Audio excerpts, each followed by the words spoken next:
YouTube, welcome back. Got a different style of video today. Basically, I wanna kind of break down what my League of Legends identity truly is. I'm gonna go over some assumptions and debunk all of them and toss them to the trash. And then I'm going to give a quick rundown of what I truly am. So I'm going to make the actual point of what I am. And last but not least, I'm going to explain why I do the things that I do. So 3 parts. Let's start with the first part, answering some assumptions. So the first is a troll. No, I'm not really a troll. Unless it's a normal game. A griefer. Okay, listen, man. Come on. I know. Okay, something you don't understand is the path to victory. It can be different. It might not be the most straightforward one, but just because it's not the same, it doesn't go in the same highway as most people, doesn't mean I'm not trying to win. I'm just trying to win in a different path. And that's what some people don't understand. That's why they say you're griefing. Or maybe that's the only path that will actually win that certain game. Hey, you never know. The highway could be blocked. I'm just saying. Highway, motorway. I'm in London. What the hell? Elo terrorist. Honestly, I feel like this is the only one that I can, somewhat relate to. Because I am kind of terrorizing players with my build. Both enemy and ally, because when they press tab and see what they look at what they don't believe what they see. But again, no, I'm not. I mean, it's the most accurate of the assumptions, but that's not me. No, I mean it for the memes. You can say yes, okay. If you want for the memes, call me that. For the memes. But realistically, no, that's just not me. An idiot. Some people actually think I don't know what the meta playstyle is. Some people think I don't know what I'm doing, or I completely lost it in the head and I'm just flat out stupid.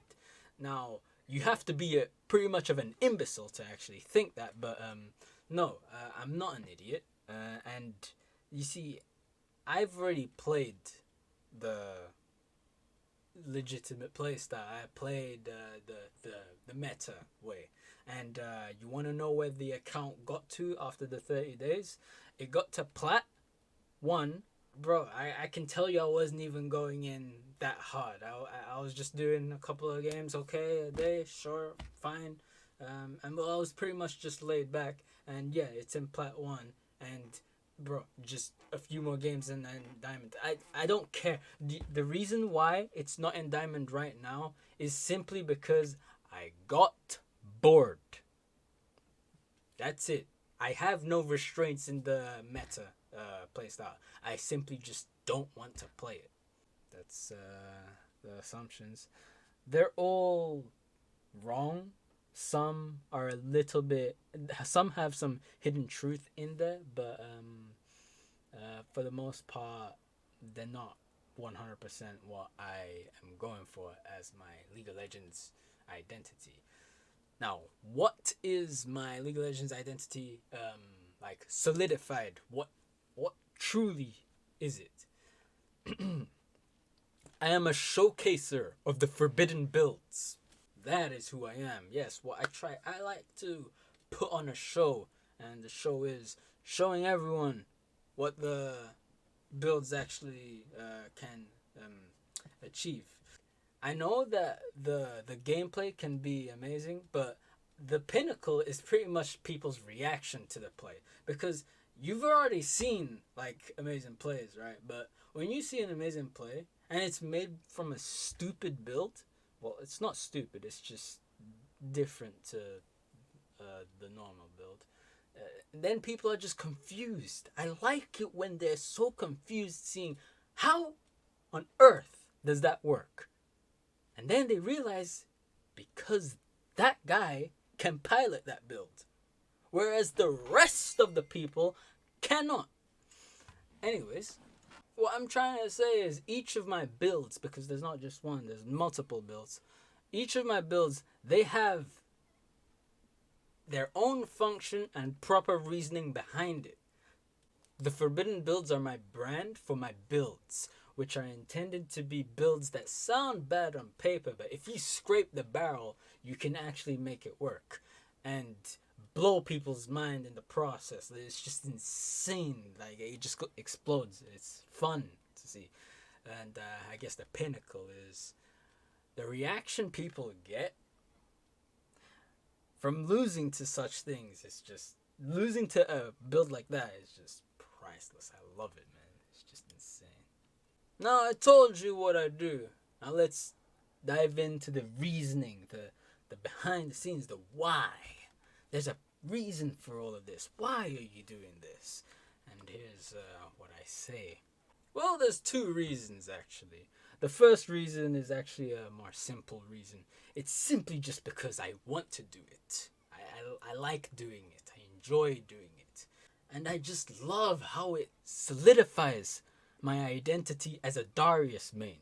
This creation. This is what I'm about. Everything I've done, all of it was planned pre-game with full intention and purpose. If these builds were classified as an assault crime, it was no run-of-the-mill. Make sure in the files that the assault at the time was delivered with intent to kill. I'm not a rap battle artist, so enough of that. But the second reason, it's because I'm on a crusade to prove how little you matter as a top lane Darius player in my elo. I want to prove it. I want to show people this because it doesn't matter what you do. People think that all of their games to get from this elo to that elo, it's you have to dominate and crush every single game to just win in diamond, bro. It's so hard, man. Like, I have to do this, that, the other. I have to crush every single game. And if I get to this elo, it's simply because I crushed every single game. I did this, I did that. No! Don't bullshit me. Because let me break it down to you. Let me tell you the truth, the thing that people wouldn't tell you. The games that you win, in this elo at least, most of it is simply just because you held your own. Now, let me see if I can break that down in terms of percentages. Okay, 60% of the games that you win, they're pretty much won because you held your own. You did feed, but you didn't really do anything. There was really nothing too bad about it. Then there's a 20%, which is won no matter what you do, such as feeding. It doesn't matter because you already had the team doing everything in the back, even if you feed. But that's in 20% of your total wins. Now the other 20%, which I don't like it, but the other 20% is the games that the only reason you won is simply because you did do that crushing performance that you was hoping for. Now, what's my problem with this is people think that 20% is a lot higher than it's supposed to be. But it's not. The reason you won lane, the reason you crushed the game is because the team comp you're playing against, look at it. I want you to look at it. The ADC that you're facing, I want you to pay attention to what their KD is, what their CS number is, and who is that champion that you're playing against. And last but not least, in your laning phase, where was the enemy jungler? Where was your jungler? And then you start to realize, oh, that's why I won. That's why I racked up so many kills. So it's starting to make sense now. I want people to actually wake up and pay attention to why they are winning. Because they like to walk around and lie and get an ego, but I don't like that. But enough of me ranting. I kind of held this in for way too long, and I guess I needed to just regurgitate it out. So, yeah. But yeah, honestly, to round it all off, I just want to show that what you do, it matters a bit less than what people make it out to be. I guess I'm kind of devaluing the ranking of diamond in a way.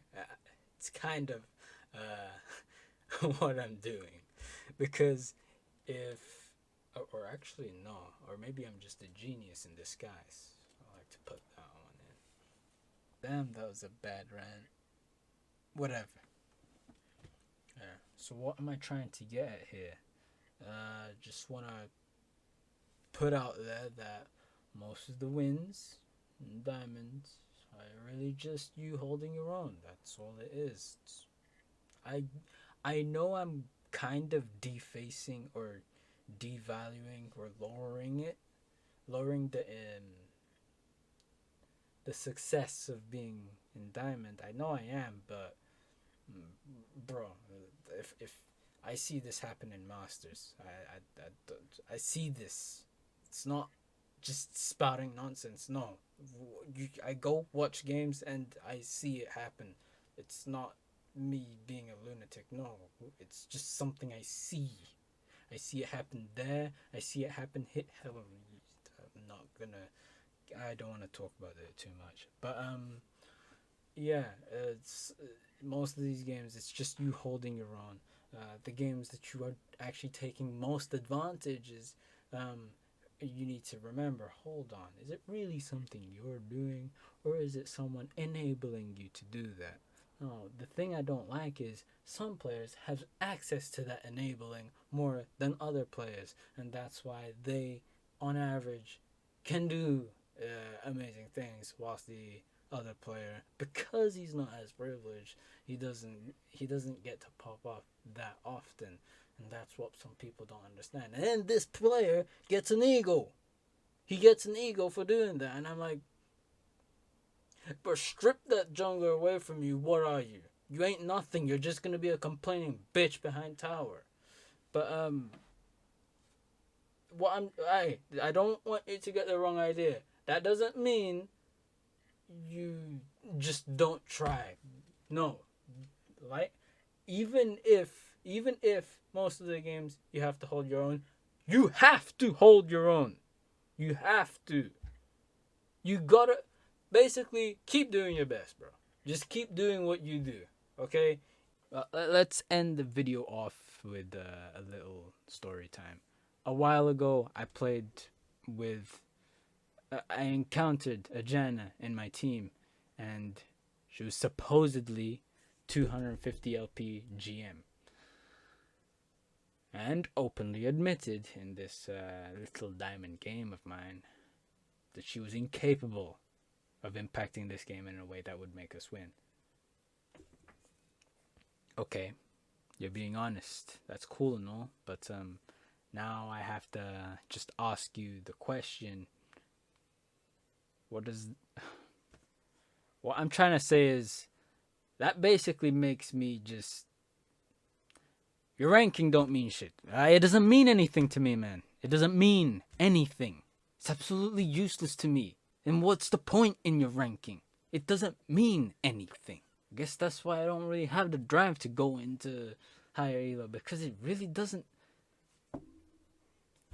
Let's not talk too much about this. The video is long enough and I don't want to bore people to death. So, thank you for watching the video. Do the YouTube usuals. Like, comment, subscribe, and share the video. And watch more videos.